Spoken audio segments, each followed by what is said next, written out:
Sanib puwersang nakiisa ang Regional Police Community Affairs and Development Unit at the Regional Mobile Force Battalion 5 sa idinaos na 25th Anniversary Medical and Dental Mission 2025 na ginanap sa Malinaw, Albay. Ang kabuuan ng report mula kay Police Staff Sergeant Merculito Lovendino Jr.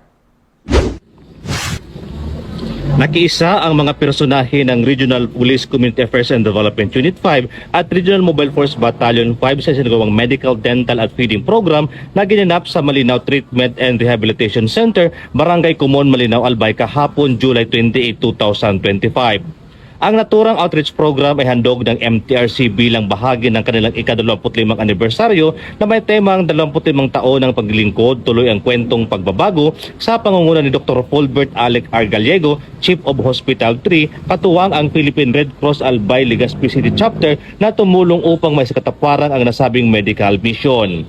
Ayon kay Dr. Gallego, ito ay paraan ng MTRC upang maipahayag ang kanilang pasasalamat at simula pa lamang ng kanilang mas pinalawak na serbisyo para sa komunidad. Ay panimula namin na pag-serve sa community and hopefully po sa mga darating na panahon, may mga binabalak po kami na gagawin pa para makaserve sa community.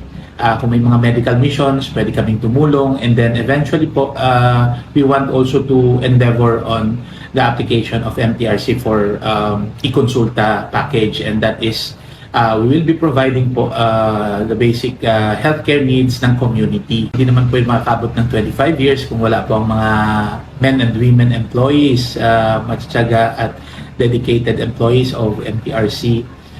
Congratulations sa inyo, sa atin lahat, especially for the 25 years of continuous and dedicated services to the people. Iba't ibang serbisyo ang napakinabangan ng humigit kumulang 130 residente mula sa Barangay Kumon, Malinaw, Albay at Barangay Kinastilyokan, Tabaco City, Albay, gaya ng libreng medical check-up, dental check-up, health lecture at libreng gupit na handog ng RMFB 5. Bukod dito, nabahagi rin ang libreng lugaw at mga gamot na mula naman sa Philippine Red Cross Albay Legazpi City Chapter. Isa sa mga dumalo sa naturang medical mission ay si Nanay Leonora Bongares, residente ng Barangay Kumon, Malinaw, Albay. Taos puso ang kanyang pasasalamat sa mga serbisyong hatid ng outreach program at sa pagkikiisa ng MTRC at ng kapulisan sa pagbibigay ng tulong para sa ikabubuti ng kanilang kalusugan.